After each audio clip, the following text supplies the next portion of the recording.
Wonderful. I'd like to call to order the June 25th, 2026 meeting of the North Beach Planning Commission. Do we have a quorum this evening? Chairman, we do have a quorum this evening, 2 members in-house and 1 member virtually. Wonderful, wonderful. I don't know if we have any other participants there or not. I don't have any video on my end, but we certainly seem to have at least a number of items this evening, not a lot. We have minutes 2 months of minutes to approve, as well as discussion on the accessory dwelling units. So, and is that the full agenda for this evening? Yes, that is the full agenda for this evening. Great, great. I'll see if I can get some video. I'm not sure why my video is not working. I mean, my camera is on. So, we can see you. You can? Mm-hmm. Really? We can. Mm-hmm. I have 5 icons on the screen, 2 from Randy Hummel, a meeting room icon, a North Beach AV icon, and my icon.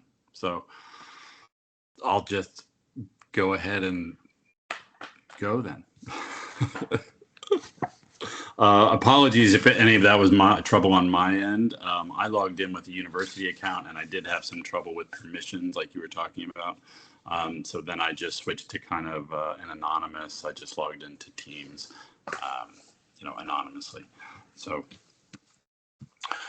on the first 2 items, we have Planning Commission minutes from, oh no, we just have May here, but I have 2 copies of this. Is it just 2 copies sitting there? At first I thought we had 2 months to do, but it looks like they're just... No, there's just May minutes. Okay, I just have 2 files, both are named May. So if people have any immediate comments or changes or edits, if the commission wants to take a minute or 2 to look this over.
Any comments for the May minutes?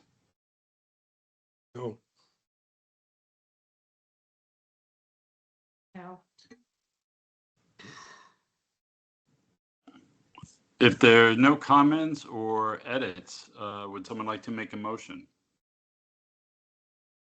Oh, well, excuse me, I will. I'll move to approve the Town of North Beach Planning Commission meeting minutes dated May 28th as submitted. Second. All in favor? Aye. Aye.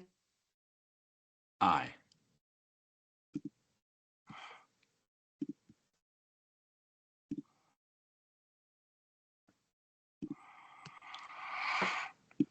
Great. And then the only other item on the agenda tonight is the accessory dwelling unit ordinance. Stacy, thank you for sending out the state bill.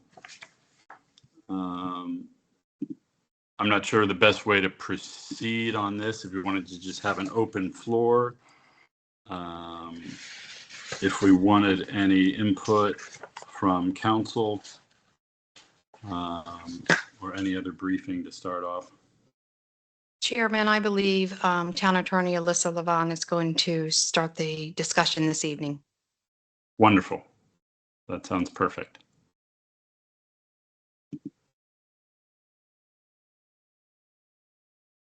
Well, actually, I had not planned to lead the discussion tonight.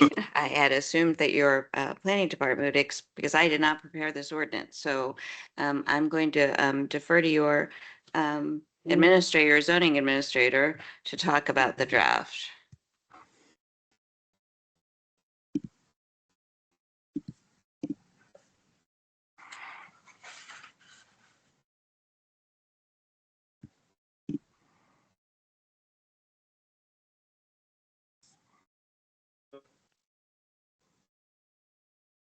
In that draft is, I'll start out with this. Last year, the state passed a new law requiring several new enhancements to ADUs throughout the state. They gave municipalities and counties until October of this year to pass that legislation. A lot of the key changes were eliminating minimum square foot size for lots. What the law says is any legally conforming lot now that has a single family residential structure must be allowed to have an accessory use. One of the other big things is the limitation on EDUs for water and sewer usage. They removed that requirement. You can no longer charge or assess an additional fee for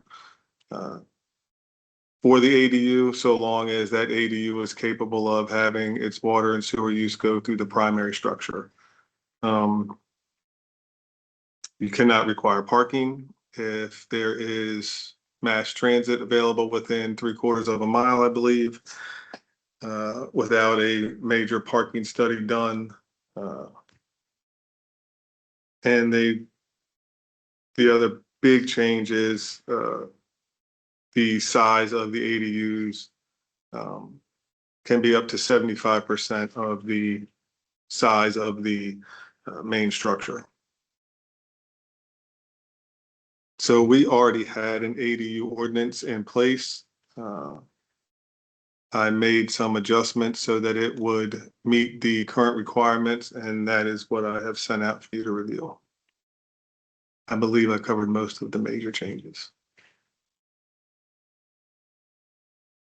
Mr. Rackham, can I ask a question? Yes. Is there a mass transit facility within any zone in the town that would invoke that? Well, because of the Exception. size of the town, Yeah, the one bus stop that we have at Chesapeake and Fifth completes that requirement. Does a bus stop count as a facility though? Yes. Interesting.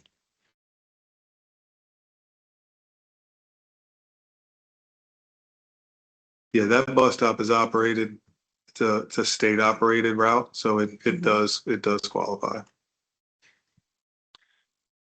Rick, where in either the House or Senate bill does that parking language show up with regards to parking facilities within 3/4 of a mile?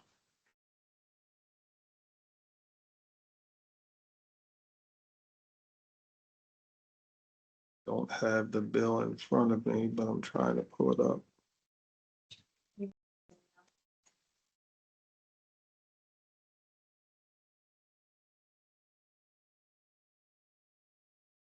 In my review, I did not find that, and I wondered where that language came from.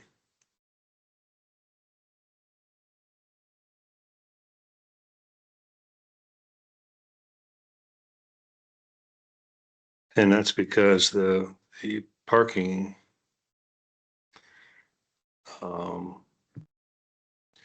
requirements are pretty stringent with regard to off-street parking.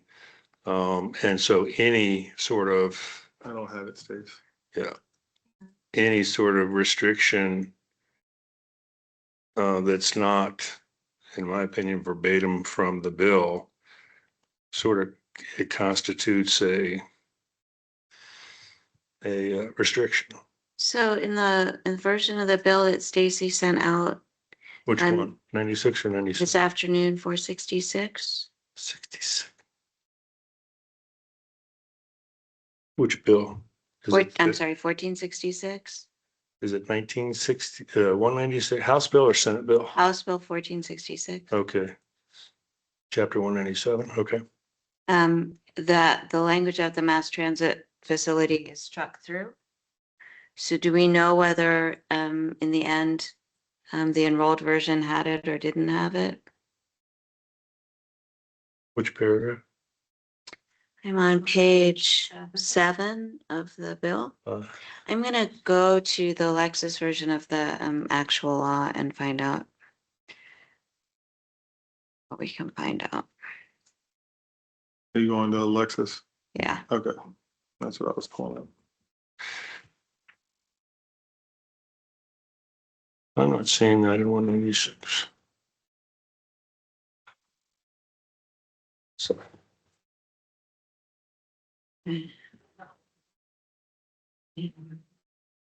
It's 4-1. 4-50. Wait, E? Or, Yeah, people, go up here. That's right there. So you see, so that was. that's where it was and it's struck through. Yeah, so I'm gonna see whether it got adopted or not.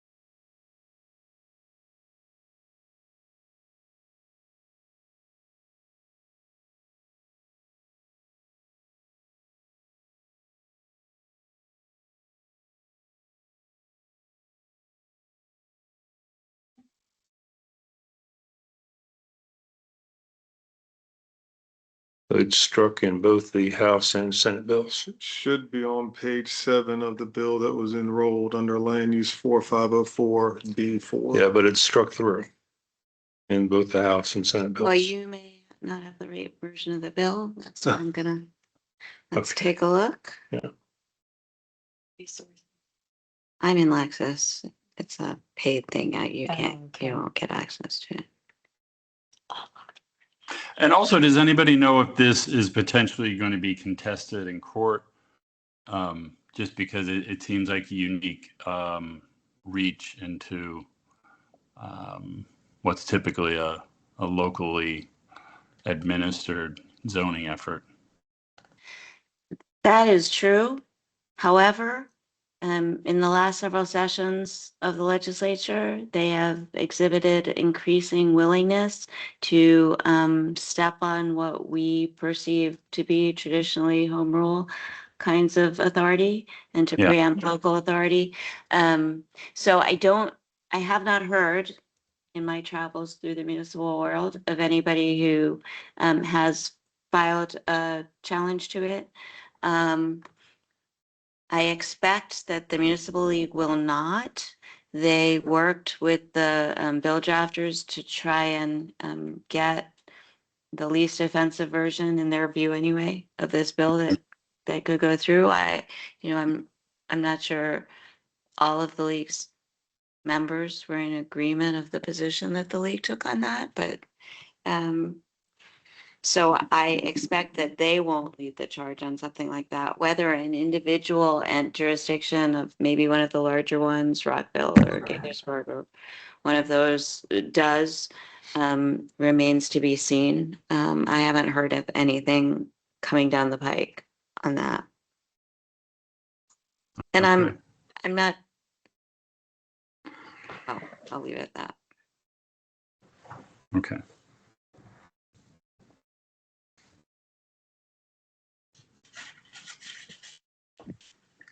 I mean, it's pretty impactful.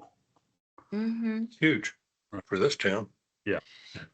Sure, I mean, anywhere. It is for everybody.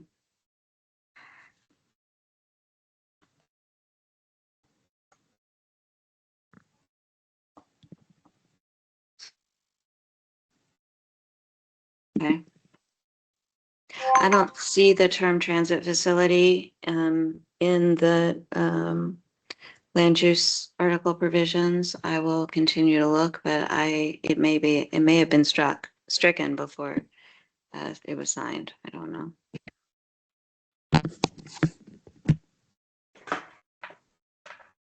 So if we don't have the final approved information to look at, it's going to be really hard to do this.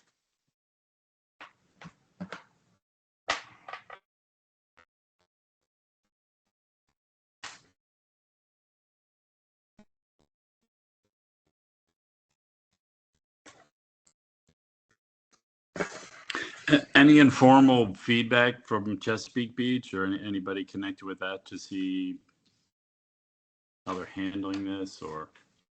Chesapeake Beach has done an ordinance that is pending. You might find it informative. I'm happy to consult with their planner and see if she has any objection to my sharing that with you. It might be helpful, I think. It might be insightful. Maybe I think just as a starting point, I'd appreciate it. Sure.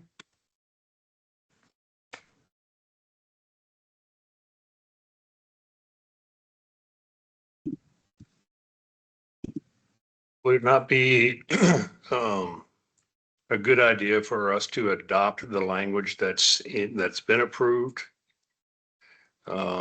by the House and Senate bill with regard to parking so that we don't run afoul?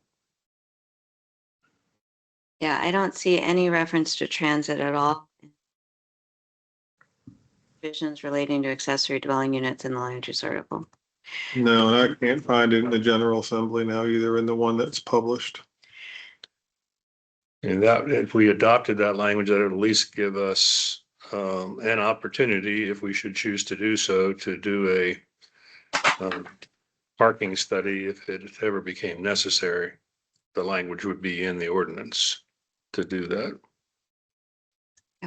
Can I just remind you that we're kind of running against timeline here. We need to have this ordinance adopted by October 1st, 2026. And can council and anyone else who knows, I'm a little confused about what this means. We because there are parts of this that seem to just flow down to us automatically, whether our zoning is adjusted or not. Am I mistaken on that? It seems like these are being mandated by the state, and whether we have them in our zoning seems for some of these irrelevant. I certainly understand that confusion. This is not the first time where the state said you must enact ordinances that say such and such a thing. And I am left wondering why the state doesn't just say, these are the rules, right? Not you must, right? But what they've said is you must adopt an ordinance that does these things. And I think that's in part because in theory, there are decisions that could be made to make the provisions that are required more relevant to a particular jurisdiction. In practice, I think the opportunities for that kind of specialization are somewhat limited. But for example, the statute says a local law adopted under this section may establish additional off-street parking requirements that consider the cost to construct off-street parking spaces, whether sufficient curb area exists, the increase in impervious surface, et cetera, et cetera. So in theory, there are things that can be considered in the establishment of off-street parking requirements that might not be one size fits all. And so, s- it- and so I can see that being part of the state's rationale for, instead of saying these are the rules, to say you need to decide what the rules are within these parameters. And those parameters are, you must permit them. They are permitted to be up to 75% of the size of the principal dwelling. And those sorts of things, which you also see in the proposed ordinance that you have before you. What does it mean that it says before adopting a local law under paragraph 1, which is the parking, a legislative body shall complete a parking study? What is a legislative body with regard to this That would be the town council. town And council? they do, if they're going to adopt an ordinance with restrictions on parking, they do have to do a traffic study. Have we done any of those in the past?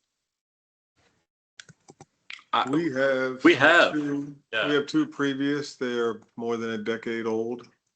When I reached out to planning and zoning to ask them whether they would qualify, they wouldn't give me an answer. They said it would depend on whether we challenged it or not, then it would be looked at. But they wouldn't give me a straight answer as to whether or not the 10-year-old study was relevant today. Well, regardless, I think that that language should be adopted in our ordinance so that we have that back door. I would make that recommendation. Question. I was going through the Maryland state planning information and all of this stuff just to help me understand, to wrap my head around it. And they said that you can do it two ways. You can do it by right, or you can do it as a condition.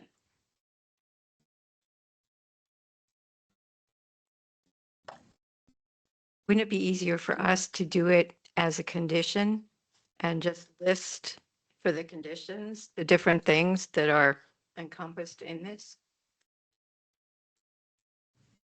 When I spoke to them, they told me this law was now changing that, and that it was, if you have a legally conforming single-family lot that has a single-family structure on it, your right to an ADU is a right, it is not a condition. It is the same right as building a single-family home now.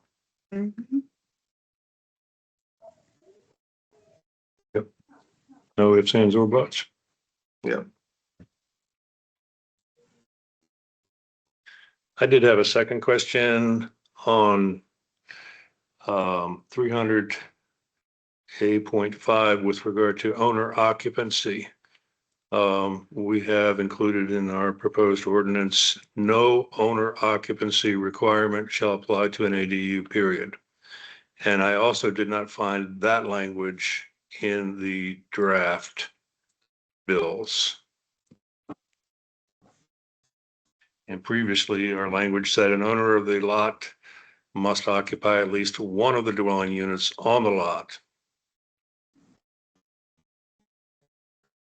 If I may, I don't see in the law where it's requiring an owner occupancy as part of the signed law by the governor. It does not require that. I agree, but it's in our proposed draft ordinance. It is my understanding that you are permitted to do that. I believe Chesapeake Beach's ordinance does that, but I can verify that and get back to you. It would seem to me that if it's not in the bill, it should not be in our ordinance. It actually not in our favor to do so, to put it in there.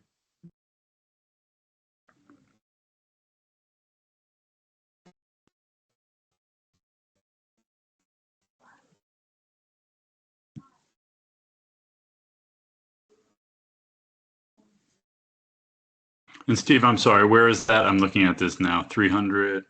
308.5. Okay.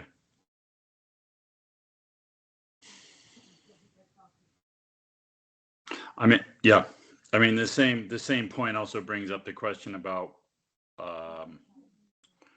what flexibility we have in defining this, right? The second part of that same citation is an ADU cannot be used as a short-term rental. You can definitely do that. Okay. But I guess it's a bit blurry about what you have to do and then what you as a town can do on top of that. Presumably if it's nothing to constrict the letter of the law, so to speak, then constrict or change, right? Does the bill say that you must allow short-term rentals unless your jurisdiction has language to the contrary, which ours does?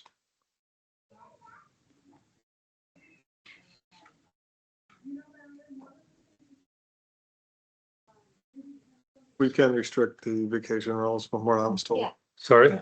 You can restrict it. Yeah. I mean, I think it means that ours would supersede this. Yeah.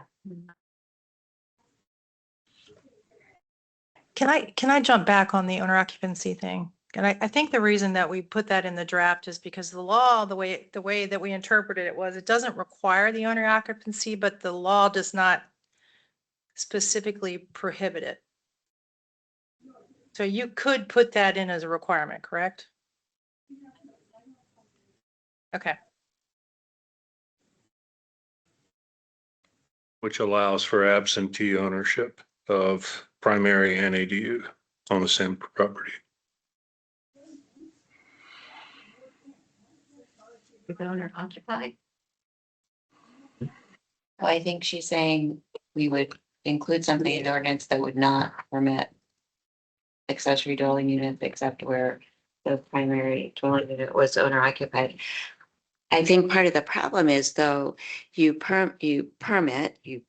allows of the construction of an ADU on a property, and then what happens, 10, 15 years from now? And I think that is an ongoing concern of many jurisdictions in the creation of these schemes, because there are ways in which it appears that perhaps the ramifications of the ordinance may not have been thought through to the logical conclusion, perhaps.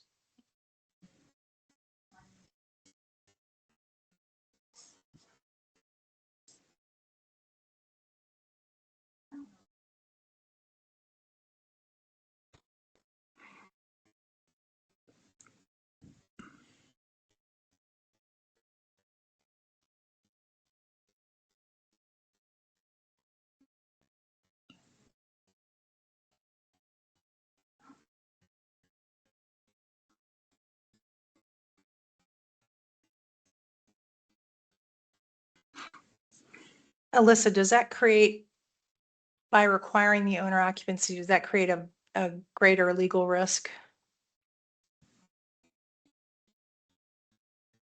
That will be part and parcel of my answering the question. Very good. Okay, thank you. If you're allowed to do it, then no. Does that mean nobody will challenge you? That depends. Going to court is expensive.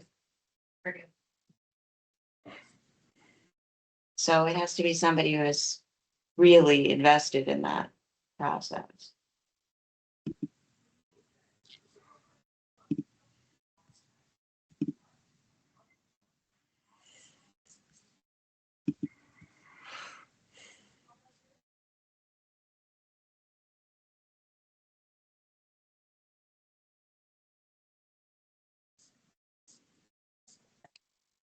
I mean, there are some things that we don't have control over on this legislation, clearly. My biggest concern was infrastructure capacity when we first looked at this, because there's no requirement to check that. But there's nothing we can do about that. Yeah. So Alyssa will get us an answer on the owner occupancy versus non-owner occupancy and the short-term rental thing. Again, I don't think that's addressed in the law. It is. It is addressed in law. It says But- it basically allows for it unless the jurisdiction has ordinance, In the local Like, ordinance. the local ordinance that governs. That's what, I'm sorry, that's what I meant. It's not it leaves that option to us. Sure. So, and that's a big question. It's a very big question. As far as the infrastructure.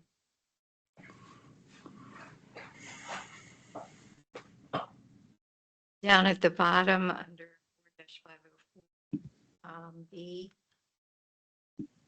2. It says provide for construction of accessory dwelling units that meet public health, safety and welfare standards, including relevant building codes and adequate facilities provisions. Does that include water and sewer? Didn't hear what you were asking. On page 5 of what Stacy sent us, the very bottom section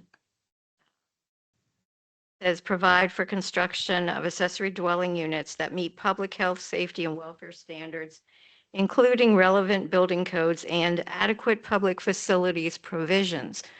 Does that include water and sewer? It seems to me that it would. However, your zoning administrator is correct. I believe that you cannot charge a separate fee. Yeah, For so the long as connection. that water is coming from the main structure and the sewer goes through the same, as long as you're not creating a new water and sewer account Mm-hmm. and everything runs through the primary structure, you cannot assess an additional fee.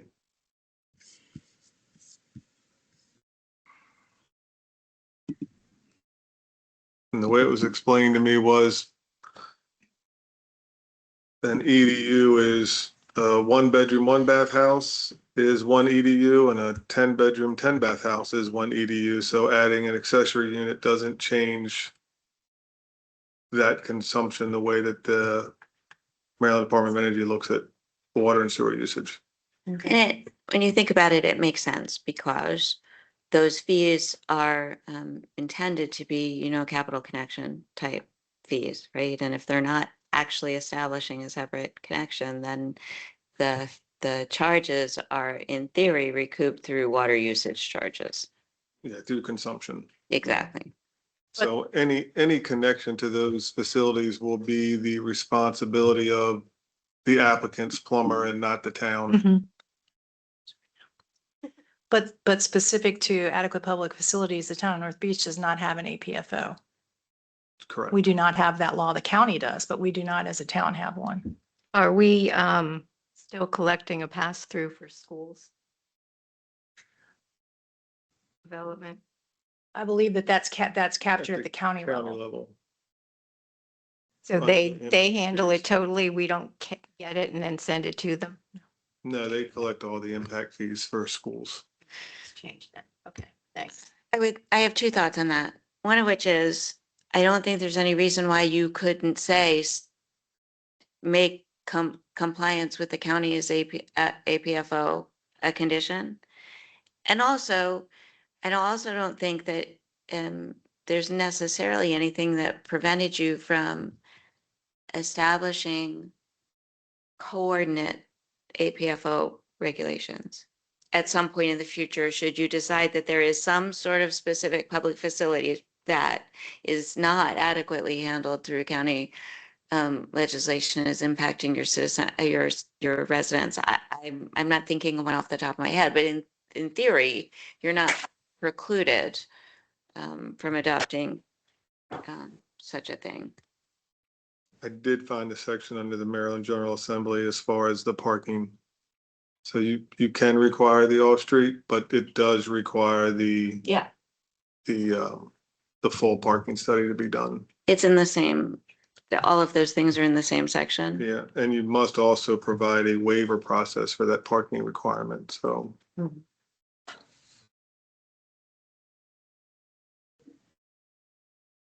Yes, but in the process of establishing that waiver requirement, it doesn't just mean, oh, anybody who asks doesn't have to do it, right? We can establish appropriate safeguards Yeah. and parameters on that waiver process, right? You can have a waiver under these conditions, right? You have to demonstrate that you're not going to cause a parking jam in your neighborhood, which in many of the neighborhoods here in the beaches is going to be impossible.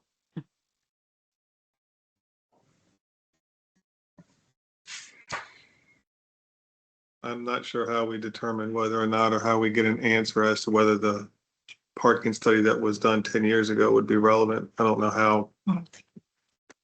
I would suggest that the safer course of action there is to acquire a new parking study, because for one thing, conditions have likely changed. Mhm. And for another thing, it would not have likely been looking specifically at the impacts of putting two dwellings on a lot that was you're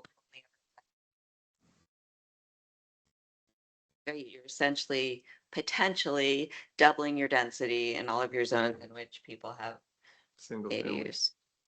And within the mass transit definition of the law, there's several examples. I think the one that applies here is a fixed route bus service, which is right down the street. And so if that's the case, which I think it is, we can't require any new off-street parking within that 0.75, correct?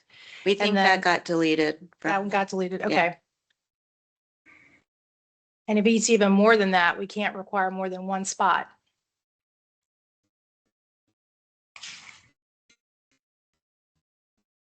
Do we need to include the part on page 5, 4-5043, that says prohibits the full or partial conversion of an accessory structure as an accessory dwelling unit if the only vehicular access to the accessory structure is from an alley? We should be incorporating that. Do we have alleys? We have alleys and we have more than a dozen homes whose only parking comes off of the alley that's been previously permitted. So Mhm. But not an EDU. we have several. That language is in the state law. There's no reason to soften that, I don't think. No, well, we do have several ADUs in town that their only access is by way of alley. We'll just grandfather them. Yeah, they would be grandfathered.